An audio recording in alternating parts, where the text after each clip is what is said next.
अब तक आपने देखा कि जंजाली दूसरी पहेली के उत्तर की तलाश में कोयले के खदान में जा पहुंचती है और वहां के मालिक की जिंदगी छीन लेती है। तो वहीं नागिन चतुरी को बिलाखी का टूटा हुआ पंख मिल जाता है, जिससे शिवन्या को बिलाखी और जंजाली के बारे में सब पता चलता है। दूसरी तरफ जंजाली समुद्र तट पर पहुंचती है, फिर जलपरी को घायल कर मोती ले लेती है और फिर जलपरी शिवन्या को बुलाती है और उसे बताती है। अब आगे शिवन्या जलपरी से सब कुछ जानने के बाद जलपरी को सुरक्षित उसके घर पहुंचाकर नागलोक वापस आती है और आलोकी से इस विषय पर चर्चा करती है। उस जादूगरनी ने जलपरी पर एक मोती को पाने के लिए हमला किया। आखिर ये जादूगरनी चाहती क्या है? ये तो बस वही बता सकती है आलोकी, किंतु पता नहीं क्यों हमें ऐसा लग रहा है कि इस जादूगरनी के चलते कोई संकट तो जरूर आने वाला है। आप ऐसा क्यों कह रही है नागरानी? क्योंकि इसके जादुई चील का नागलोक में आना, इसका जलपरी पर हमला करना, आखिर क्या पाना चाहती है ये जादूगरनी? हमें इस बात का पता लगाना होगा, किंतु कैसे? दोनों इस मुद्दे को लेकर विचार कर रहे होते हैं कि तभी हथौड़ी वहां प्रकट होता है। उसे देखकर आलोकी शिवन्या से कहती है, नागरानी, इस जादूगरनी के विषय में जानने के लिए आप अपनी परम मित्र काली की सहायता ले सकती हैं। हाँ नागरानी, आपकी मित्र काली भी तो धरती लोक पर रहती है और इस जादूगरनी का बसेरा भी पृथ्वी लोक में गई है। इससे पहले कि वो जादूगरनी जलपरी की तरह किसी और को नुकसान पहुंचाए, आप काली की मदद से उसके बारे में जान सकती हैं। शिवन्या आलोकी की बात सुनकर हथौड़ी की ओर देखती है। जंजाली मोती हासिल करके अपने दूसरे पड़ाव को भी पार कर चुकी थी और तीसरी पहेली के लिए सुनहरी तितली के इंतजार में थी। ये तितली अभी तक प्रकट क्यों नहीं हुई है? कहीं मोती भी इस पहेली का गलत उत्तर तो नहीं बिलाखी? सवाल ही पैदा नहीं होता जंजाली, यही पहेली का सही उत्तर है। फिर वो सुनहरी तितली क्यों प्रकट नहीं हुई? अब तो मैं भी उसे नहीं बुला सकती, क्योंकि मेरी जादुई छड़ी मेरे पास जो नहीं है। सब्र करो जंजाली। सब्र ही तो किया है अब तक बिलाखी, लेकिन अब ये बाकी के 3 पड़ाव भी पार करके अपनी इच्छा को पूरी होते हुए देखना चाहती है ये जंजाली। शिवन्या नागिन मृदुला के साथ इंसानी रूप में किशनगढ़ गांव में जा पहुंचती है। तो पहुंचते ही नागिन मृदुला उससे कहती है, नागरानी, तो ये है तिचंदर गांव।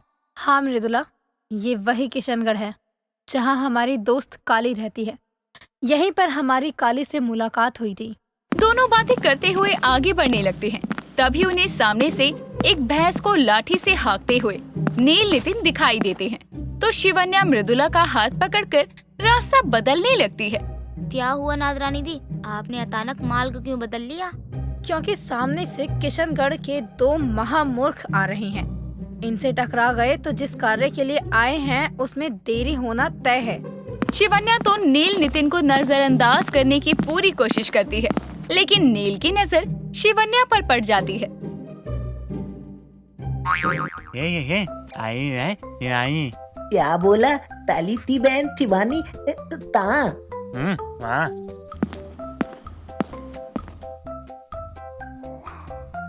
अली तुम तो ताली थी बहन तिवानी हो ना? बहुत दिनों बाद गाँव में आई हो। और ये तो नहीं तुम्हारे तात? जिनसे बच रहे थे वही सामने आ गए। ये हमारी सहेली है। देखो, फिलहाल हम जल्दी में हैं। हमारा रास्ता छोड़ो। अली अली इतनी जल्दी क्या है? हमें भी तो मिलवाओ ना अपनी तहेली ते। तिवानी थी तहेली, तुम्हारा नाम क्या है? नागरानी, आप अपनी मित्र के पास दाइए, इन तो मैं तमालूम दी। ठीक है मृदुला। शिवन्या वहाँ से काली के घर की ओर चली जाती है। तभी वहाँ खड़ी भैंस जोर से आवाज करती है, ये तुम्हारी भैंस क्यों चिल्ला रही है? चुप तरहो इते। अली तुम मेरी नकल क्यों तल रही हो? मैं क्यों तुम्हारी नकल तलूंगी? मैं ऐसे ही बोलती हूँ। वैसे नाम क्या है? नितिन नाम है मेरा। और तुम्हारा? तुम्हारा नहीं, तुम्हारी भैंस का नाम पूछा है मैंने। ये क्या बोला? ये बोला कि ये हमारी नहीं, तिथि और ती बैत है। उसे बहुत काम था ना, तो हम उतनी बैत तलाने के लिए निकले हैं। तुमने वैसे अपना नाम नहीं बताया।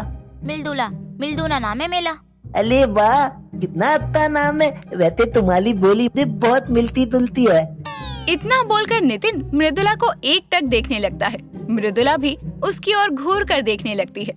काली अपने घर में बैठकर किताब पढ़ रही होती है।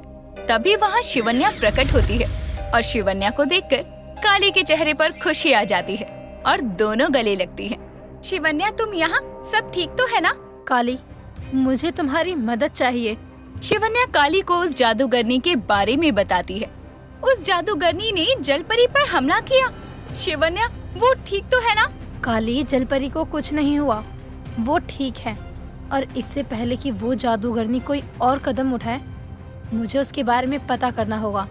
लेकिन मैं ये कैसे पता करूं, मुझे कुछ समझ नहीं आ रहा। इसलिए मैं यहाँ तुमसे मदद मांगने आई हूँ।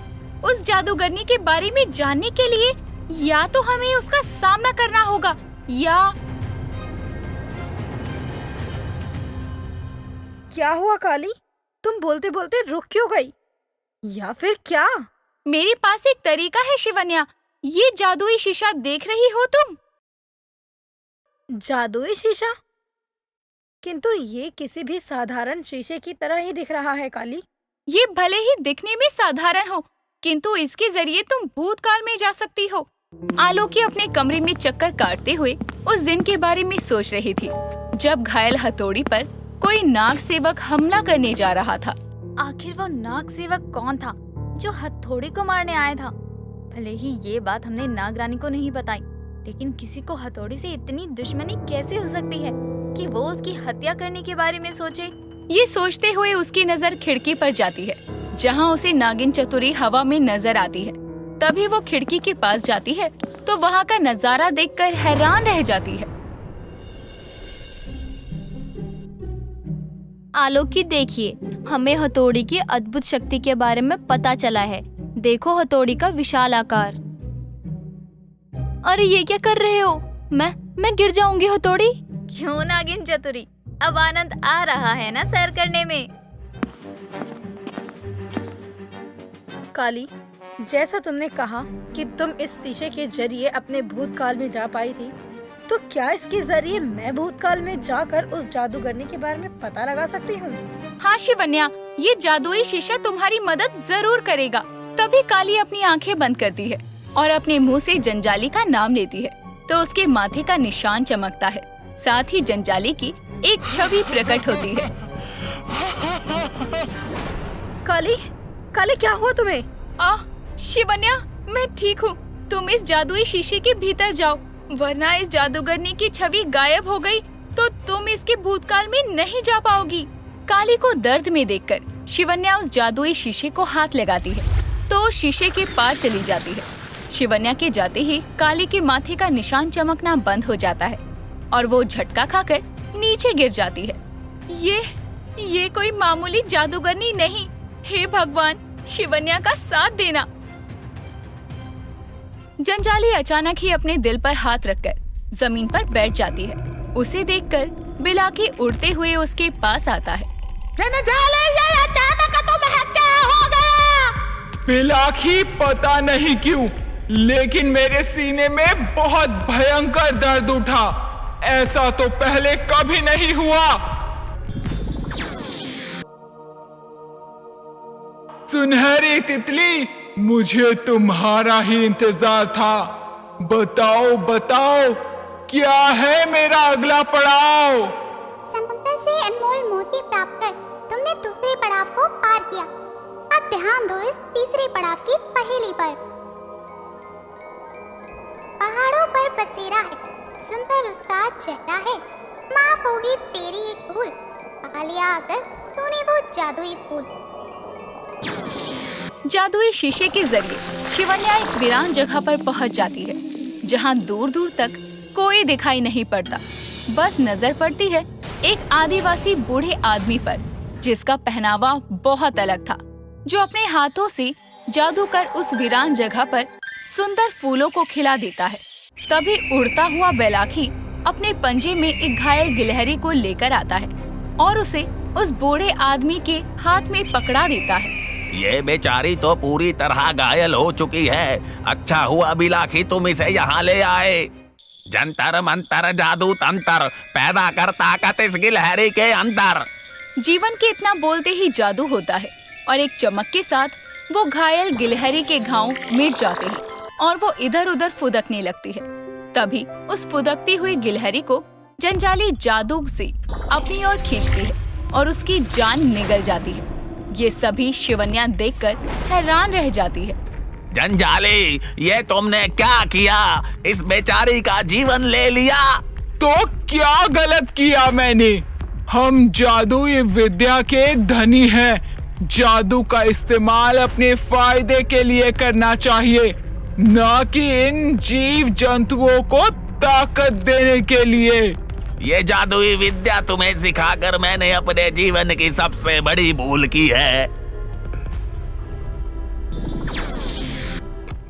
ये सब देखकर शिवन्या हैरान रह जाती है और बूढ़े जीवन को देखती है। शिवन्या वहाँ सभी को देख और सुन पा रही थी, लेकिन ना ही कोई उसे देख रहा था और ना ही कोई उसकी बातों को सुन रहा था। अर्थात ये व्यक्ति भी जादूगर है जिसने जंजाली को जादुई विद्या का ज्ञान दिया, किंतु जंजाली अपने जादू का प्रयोग केवल अपने लाभ के लिए करती है और ये व्यक्ति जंजाली के विपरीत है। ये बोलते हुए अचानक शिवन्या वहाँ से गायब हो जाती है और पहुँचती है एक लाल गुफा में, जहाँ उसे लाल रोशनी के अलावा कुछ दिखाई नहीं दे रहा था। ये हम कहाँ आ गए? शिवन्या उस आवाज की दिशा में जाती है जहाँ उसे जंजाली किसी अदृश्य व्यक्ति से बात करती हुई नजर आती है, जो शिवन्या को भी नजर नहीं आता। औरों की तरह मुझे इस दुनिया पर राज नहीं करना, ना ही कोई शक्ति प्राप्त करनी है। तो तुमने ये जादू विद्या का ज्ञान क्यों लिया अपने पति से? क्योंकि मुझे लगा था मैं जादू से कहीं भी बिना किसी रोक टोक के आ जा सकूंगी और मुझे स्वर्ग लोक जाना है, लेकिन किसी भी जादू का प्रयोग कर मैं वहां नहीं जा पा रही। आखिर ये जंजाली किससे बात कर रही है और मैं उसे देख क्यों नहीं पा रही? मुझे स्वर्ग लोक जाना है, वो भी जिंदा।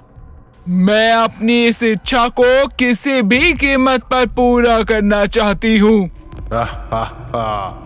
जंजाली, ये कैसी नामुमकिन इच्छा पाली है? स्वर्ग लोक के दर्शन तो लोगों को मरने के बाद होते हैं और तुम्हारे कर्म ऐसे हैं कि तुम्हें तो मरने के बाद भी स्वर्ग नसीब नहीं होगा। एक तरफ तुम जिंदा रहकर स्वर्ग जाने की इच्छा रखती हो, दूसरी तरफ तुम्हें इतना भी ज्ञान नहीं है कि तुम्हारे कर्मों का फल जब तुम्हें मिलेगा तुम्हें स्वर्ग नहीं कि नर्क नसीब होगा। मेरी इच्छा का अपमान मत करो। इसे पूरा करने के लिए मुझे क्या करना होगा ये बताओ। एक तुम ही हो जो मुझे मेरी मंजिल तक पहुंचाने में मेरी मदद कर सकते हो। शिवन्या जंजाली और उस अदृश्य आदमी की बातें सुन रही होती है, लेकिन जंजाली के अलावा उसे और कोई नजर नहीं आता, जिसे देखने के लिए शिवन्या जंजाली के और करीब जाने लगती है। जंजाली, तुम किसे लेकर आई हो अपने साथ? किसकी बात कर रहे हो तुम? कोई नहीं है यहाँ। वो ठीक तुम्हारे पीछे है जंजाली। ये कौन है जो मुझे अदृश्य होने पर भी देख पा रहा है? क्या शिवन्या भूतकाल में जाकर फंस जाएगी या फिर आ पाएगी वहाँ से बाहर? और कौन है वो अदृश्य व्यक्ति जिसे शिवन्या भी नहीं देख पा रही? जानेंगे शिवन्या एक अनोखी कहानी के अगले भाग में।